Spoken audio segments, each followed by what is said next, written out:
Hello everyone, I am Ifra. Hope you are doing well. तो start करते हैं आज का टॉपिक। देखिए, हमने डायरेक्ट और इनडायरेक्ट टैक्सेस को समझा था।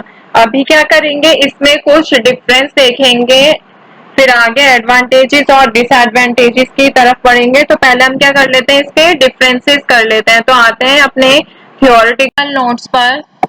जीएसटी करने से पहले ये सब समझना इम्पोर्टेंट है, इसीलिए आपको कराया जा रहा है। तो सबसे पहले हम क्या देखेंगे, यहाँ पे किस कॉन्टेक्स्ट के बेसिस पर हम इनको डिस्क्राइब करेंगे। पहले लिखेंगे यहाँ पे डायरेक्ट टैक्स और नेक्स्ट लिखेंगे indirect tax.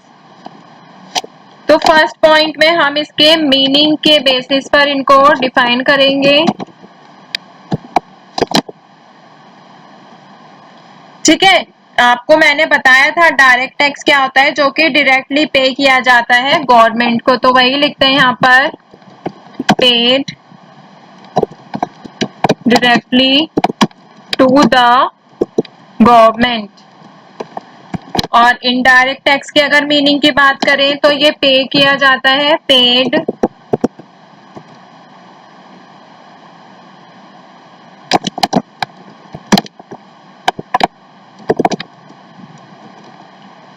To the government via an intermediary.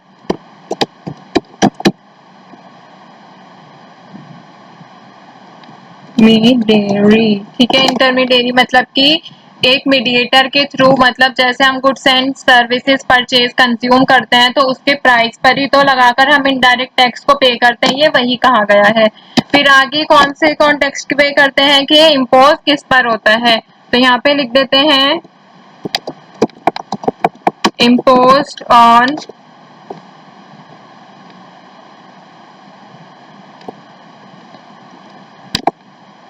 profits and income। कि ये किसी पर्सन की इनकम या फिर किसी इनकम के ऊपर लगता है, या फिर किसी पर्सन के प्रॉफिट्स, मतलब उसके इनकम पर, इसके बिजनेस में जितना प्रॉफिट हो रहा होता है उस पर लगता है। ठीक है, अब बात आती है इनडायरेक्ट टैक्स की। तो इनडायरेक्ट टैक्स किस पर इम्पोज होता है, बताया था अभी आपको, गुड्स एंड सर्विसेज।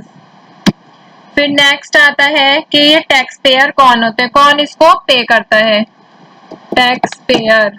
ठीक है, टैक्स पेयर, पेयर मतलब जो पे करता है।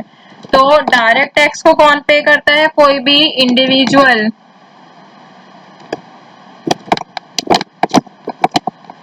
और HUF। इसका मतलब क्या होता है, HUF का ये एक फैमिली होती है।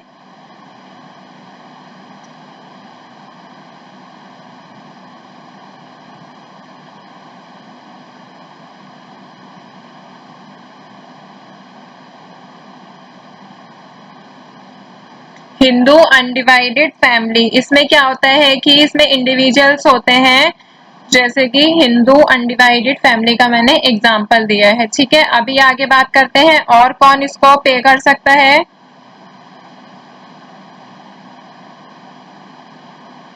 बिजनेसेस।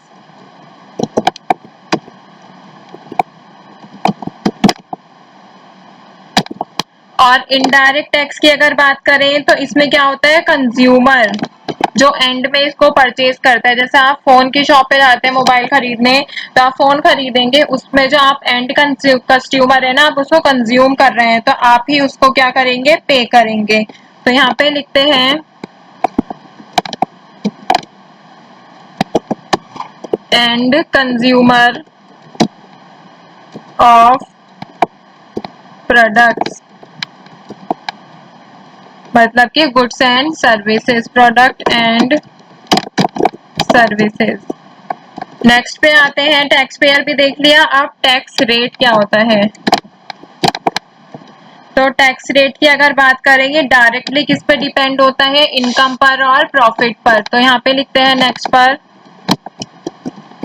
डायरेक्टली, एक सेकेंड कैपिटल में ही लिख लेते हैं इसको भी, directly depend upon profit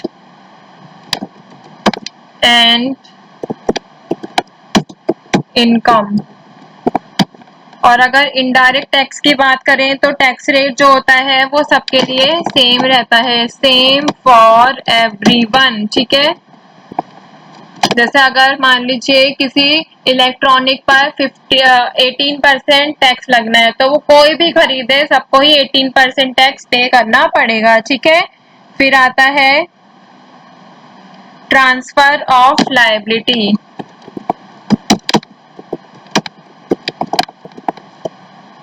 liability क्या होता है, जो कि हमें बाद में पे करना होता है, ठीक है। तो ट्रांसफर ऑफ लायबिलिटी मतलब कि हम इसको पे कर सकते हैं, डायरेक्ट टैक्स को हम पे नहीं कर सकते। तो यहाँ पे लिख लेते हैं नॉट ट्रांसफरेबल, मतलब कि इसको शिफ्ट नहीं कर सकते। अब अगर हम इनडायरेक्ट टैक्स की बात करें तो मैंने आपको बताया था हम इसको ट्रांसफर कर सकते हैं। तो यहाँ पे लिखते हैं कैन बी ट्रांसफरेबल, ठीक है।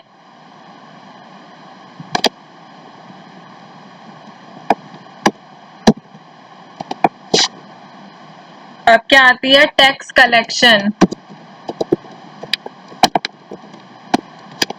टैक्स को कलेक्ट करना कैसा होता है, किसमें इन डायरेक्ट टैक्स की पहले बात करते हैं। कैसा होता है, कॉम्प्लेक्स, मतलब कि मुश्किल होता है, क्योंकि सबका क्या होता है अलग अलग होता है। सब पर्सन की इनकम जो होती है अलग होती है, इनकम पर ही डिपेंड होता है। सब कंपनीज का प्रॉफिट्स अलग होता है, तो ये प्रॉफिट्स और इनकम पर होता है, इसलिए कॉम्प्लेक्स होता है, सबको अलग अलग हमें देखना पड़ता है। अब अगर इनडायरेक्ट टैक्स की बात करें तो इसमें क्या होता है क्विक कन्वीनियंट, ये थोड़ा कन्वीनियंट होता है, मतलब इजी होता है।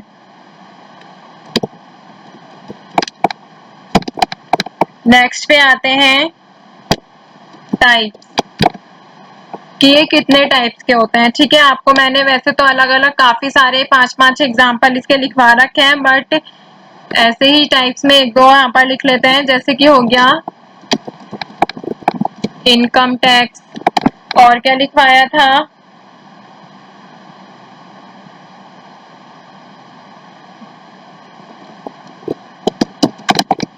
प्रॉपर्टी टैक्स, ठीक है। ये कुछ एग्जाम्पल मैंने आपको यहाँ पे भी लिखवा दिए।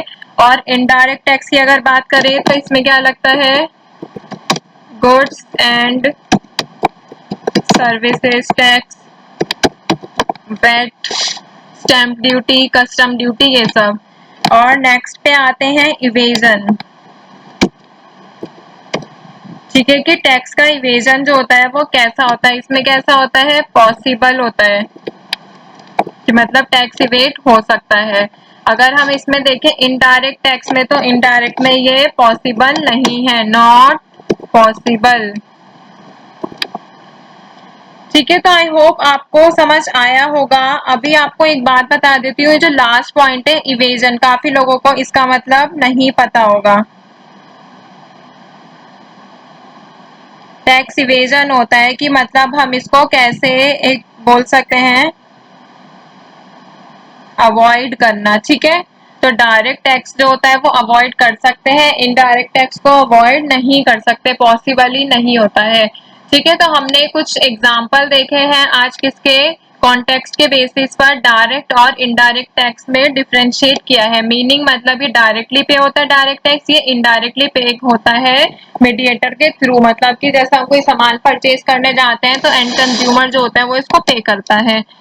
और इम्पोज किस पे होता है, प्रॉफिट और इनकम पे, ये गुड्स एंड सर्विसेज पे। टैक्स पेयर कौन होता है इसमें, हिंदू अनडिवाइडेड फैमिली, बिजनेसेस और इंडिविजुअल कोई भी पर्सन। और इनडायरेक्ट टैक्स में क्या होता है, एंड कंज्यूमर जो होता है उस प्रोडक्ट या फिर सर्विस को परचेज करने वाला वही इसको पे करता है। फिर आता है यहाँ पे टैक्स रेट। टैक्स रेट इस पे क्या होता है, डिपेंड होता है प्रॉफिट और इनकम्स पर। नेक्स्ट पे आते हैं, सेम रहता है ये सभी के लिए, क्या, indirect tax. Transfer of liability क्या होता है, ये नॉन ट्रांसफरेबल होता है, क्योंकि डायरेक्ट टैक्स है ये डायरेक्टली किसी पर्सन पर ही इवेट वो सॉरी डायरेक्टली किसी पर्सन पर ही ये लेवीड होता है, ठीक है, इम्पोज होता है। और इनडायरेक्ट टैक्स जो होता है वो उसको हम ट्रांसफर कर सकते हैं, मतलब कि वो किसी और पर्सन पर शिफ्ट हो सकता है। टैक्स कलेक्शन इसमें कॉम्प्लेक्स होता है, इसमें थोड़ा इजी होता है। टाइप्स क्या होते हैं इसके मैंने एग्जांपल्स लिखवाए थे। और टैक्स इवेजन मतलब कि टैक्स को अवॉइड करने का इसमें जो डायरेक्ट टैक्स है थोड़ा-सा पॉसिबल होता है, इनडायरेक्ट में मुश्किल होता ही नहीं है, सभी को ये पे करना होता है। वैसे भी आजकल तो कंपल्सरी है, सब पे करते ही हैं। तो यहाँ पर ये वाला डिफरेंशिएट का टॉपिक भी होता है कंप्लीट। मिलते हैं नेक्स्ट वीडियो में। Stay tuned and thank you.